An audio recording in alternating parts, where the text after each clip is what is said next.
Hi guys, ഞങ്ങൾ ഇന്ന് വേങ്ങശ്ശേരിക്കാവ് പൂരത്തിനാണ് പോയത്. പൂ വെച്ചിട്ട് പോയതല്ല, അതുകൊണ്ട് തന്നെ അങ്ങനെ പോയതുകൊണ്ട് തന്നെ പൂരം നന്നായിട്ട് കാണാൻ പറ്റിയിട്ടോ. ഞങ്ങൾ വേറൊരു സ്ഥലത്ത് നിന്ന് വരുന്ന വഴിക്ക് പോയതാണ്. അതുകൊണ്ട് നന്നായി കണ്ടു. പൂരം വരവോളും ആന നിരത്തലൊക്കെ കണ്ടു. ഇപ്പോൾ ആനയുടെ നിരത്തിൽ കഴിഞ്ഞിട്ട് ബാക്കിയുള്ള പരിപാടികളൊക്കെ വന്നുകൊണ്ടിരിക്കുകയാണ്.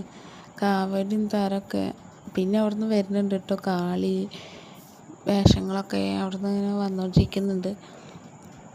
അപ്പോൾ അതൊന്നും എടുക്കാൻ പറ്റിയില്ല. വേഗം പോകണം വെച്ചിട്ട് തോനെ സമയമായല്ലോ, അപ്പോൾ ഇനി പോവാന്ന് വിചാരിച്ച് അങ്ങനെ ഉള്ളത് കുറച്ചെടുത്തു. നല്ല രസമുണ്ട് കേട്ടോ. ഇങ്ങനെ ആനേനെ നിരത്തി നിൽക്കണ കാണാൻ, ഇങ്ങനെയൊക്കെ കാണുമ്പോൾ ഒരു സുഖം. ഇങ്ങനെ ആദ്യമായിട്ടാണ് ഞാൻ അങ്ങനെ കാണുന്നത്, നിരത്തി നിൽക്കുന്നത്. അങ്ങനെ ഞങ്ങൾ വീട്ടിലേക്ക് പോകാനായിട്ട് നിന്നു.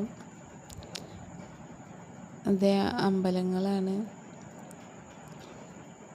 അങ്ങനെ ഞങ്ങൾ ഇനി ഒരു ഐസ്ക്രീമും കഴിച്ചിട്ട് വീട്ടിലേക്ക് പോയി. അപ്പോഴാണ് സാമ്പിള് ഉണ്ടായിരുന്നത്, അത് നോക്കി നിന്നു. പിന്നെ ഞങ്ങൾ തിരിച്ച് വീട്ടിലേക്ക് പോന്നു. അപ്പോൾ ശരി.